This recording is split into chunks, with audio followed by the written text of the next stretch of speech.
ဒီသချင်းကတော့အားလုံးသိကြတဲ့အတိုင်းပါပဲlegendary အငယ်ရဲ့သချင်းဖြစ်တယ်နော်သူခီကတော့ A key ဖြစ်ပြီးတော့ဒီကနေတီးထားတာဒီမှာ A ကိုရှိရနော်ဒါကို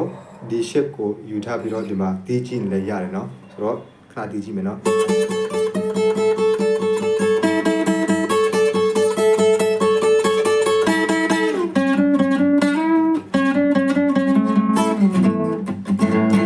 ရတယ်နော်ဆိုတော့ဆရာချစ်စမောင်တီးတဲ့ဟာကကြတော့1ကြိုးကို index နဲ့ထောက်တယ်နော်လက်ညှိုးနဲ့ပြီးတော့2ကြိုးကိုလက်ကလေးနဲ့ထောက်တယ်ပြီးတော့ဒီ term နဲ့ index ကြတော့တွဲပြီးတော့ပြီးသွားတော့ဗောနော်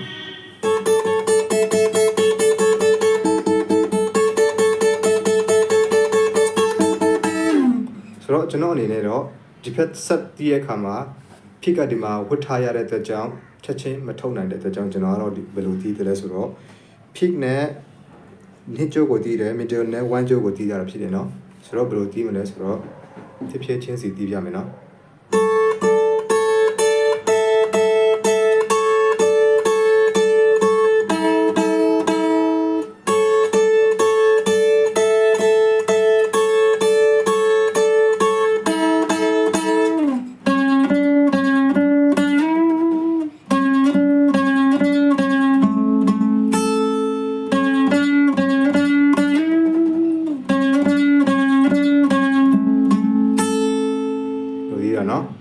ဆိုတော့ဒါကို4ချိန်လောက်တီးပေးလိုက်မယ်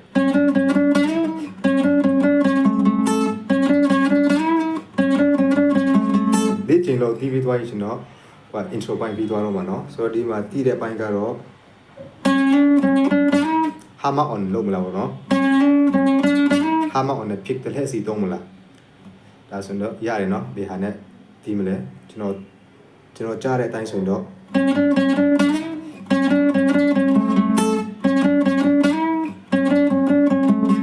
ကြားထားတယ်ဆိုတော့ဒီတိုင်းပဲကျွန်တော်ကတော့တီးတယ်เนาะဆိုတော့မင်းစေတို့အနေနဲ့ကြိုက်တဲ့ဟာနဲ့တီးလို့ရတယ်เนาะဆိုတော့အနည်းဆုံးကနေပြန်တီးပြမယ် something ကောင်းအောင်ပေါ့เนาะအတန်လှပို့ပြီးတော့အသက်ဝင်သွားအောင်ပြီးတော့သူ့ညံနဲ့သူပြန်သွားမယ်ပြီးတော့လေးချိုး down up up down up up down ဝင်တော့ up down up ဟာမှာပေါ့เนาะဒါကိုပဲ4ချိန်တီးပြီးတာနဲ့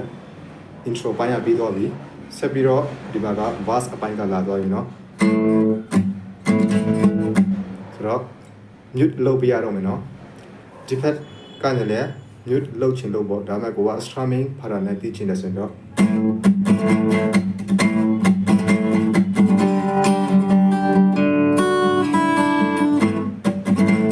ဒီလိုတီးလို့ရတယ်เนาะဆိုတော့အတန်းနဲ့ဆို mute လောက်တာကဒီဖက်လဲညာဖက်လဲဘယ်ဖက်လဲပေါင်းပြီးတော့ mute လောက်တဲ့ဟာကပို့ပြီးတော့ကောင်းပါတယ် mute လောက်ကြည့်ပြီးတော့သိကြည့်အောင်နော် bridge မှာဒီ bridge မှာ mute လောက်ထားတာဒီ6ကြိုးကိုတော့ပိတ်ထားတယ်နော်အတန်းမထွက်အောင် ငါကျိုးရဲ့လေးကျိုးရဲ့သုံးကျိုးအတန်ထွက်တယ်နော်နှစ်ကျိုးအတန်ထွက်စရာမလိုဘူးဆိုတော့သူဘယ်လိုတီးမလဲဆိုတော့ကျွန်တော်ကြားထားတဲ့အတိုင်းလုပ်ပြလိုက်မယ်နော်လုံးကဆရာချစ်ဘယ်လိုတီးတယ်တီးကြတော့ကျွန်တော်လည်းမဖမ်းနိုင်ဘူးပေါ့နော်ဆိုတော့ကျွန်တော်ကြားတဲ့အတိုင်းပဲလုပ်ပြတာဖြစ်တယ်တောင်းဆောင်တဲ့သူတွေအတွက်ကိုကျွန်တော်လုပ်ပြတာဖြစ်တယ်နော်ဆိုတော့အမှားများရှိရင်လည်းပဲနားလည်ပေးကြပေါ့ဆိုတော့ဒီမှာကdown ညွတ်လောက်ထားဒီမှာလည်းညွတ်လောက်ထားတယ်နော် down ညွတ်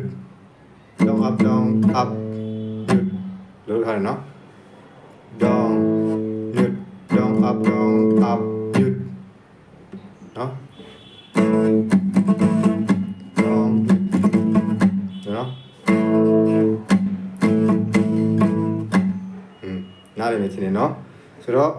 ဒါဒီ verse ပိုင်းကတော့ verse ပိုင်းဆိုတော့နောက်ထပ် key ပြောင်းတဲ့အခါမှာ G key ပြောင်းတဲ့အခါတော့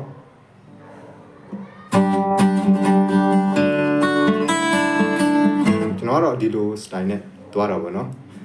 ကျွန်တော်လည်းအကြအဲ့လောက်ထိမကောင်းဘူးဆိုတော့နော်ဆိုတော့အတန်းနိုင်ဆုံးဒီလိုတီးတာကပို့ပြီးတော့အဆင်ပြေမယ်ထင်တယ်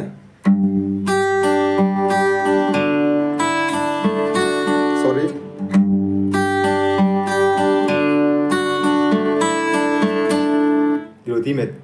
ဒီလိုတီးတဲ့ဟာကပို့အဆင်ပြေမယ်ထင်တယ်နော်ဖြစ်ဆိုတော့ဒီပိုင်းကတော့ပြီးသွားပြီနော်ဆိုတော့နောက်ထပ်ကဘာလာမလဲဆိုတော့ဒီမှာကဒီမှာလဲ down ဖြစ်နေ down ပြီးမယ်နော် down hammer on one jaw up လာတယ်နော်ဒါကိုခုနှစ်ပါးအထိခုနှစ်ပါးပြည့်တဲ့အထိတီးပေးရမယ်10ပါးမြောက်ကနေဘယ်လိုလာမလဲဆိုတော့ဒါလာမလို့နော်ဒါဘယ်လိုလာတယ်ဆိုတော့န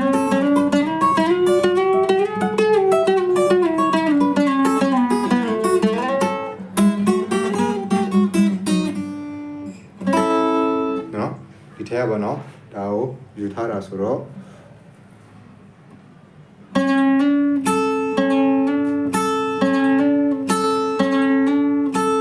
ဒါကို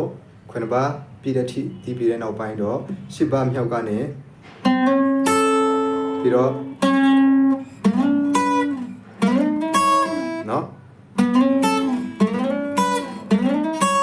ပြီးတော့ဒီမှာလက်တန်းလေးနဲ့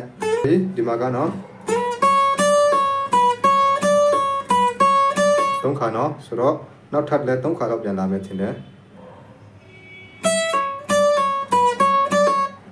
ဒီနှစ်ခုပေါင်းတာက3ခါလောက်ပြန်လာမယ်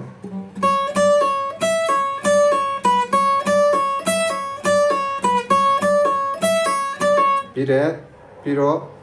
ဒီကနေဆက်ပြန်လာမယ်ကျွန်တော်ကတော့ down လည်းပဲတီးတယ်နော်ကျွန်တော်ကြားတဲ့အတိုင်းပေါ့နော်မိတ်ဆွေတို့တွေနဲ့ဒီလိုတီးလို့လည်းရတယ်နော် full off နဲ့တီးလို့ရတယ်ကျွန်တော်ကတော့ down လည်းပဲအများကြီးတီးတယ်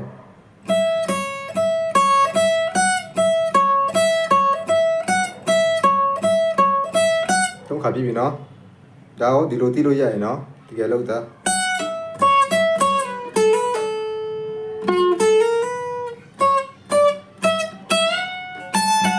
နော်ဒီမှာတစ်ခါနဲ့ဒါမှမဟုတ်တော့ဒါမဲ့တော်ရုံတီးတဲ့ပုတ်ကတော့မလွယ်ဘူးနော်ဆရာချစ်တော်မှဒီလိုပဲတီးထားရဆိုတော့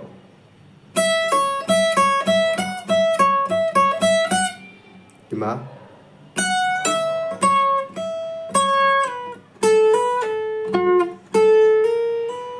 နော်ဟာမလာရနော် chromatic ပုံစံနဲ့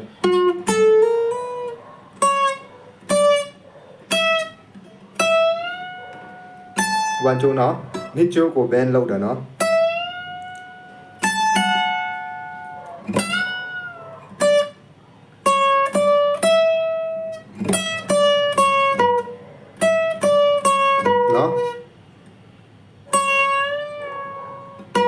ဘန်လုပ်တယ်နော်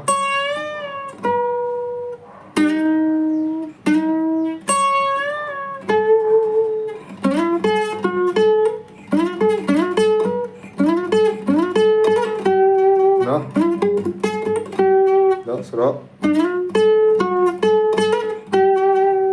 ပြန်လုပ်မယ်နော်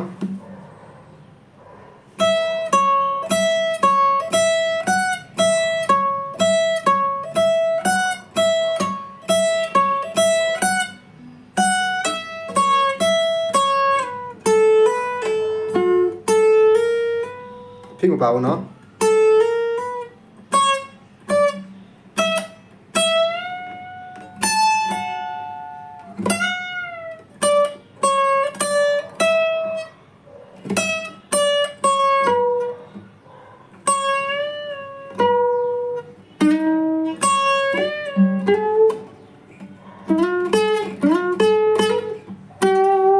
နော်ပြန်လုပ်မယ်နော်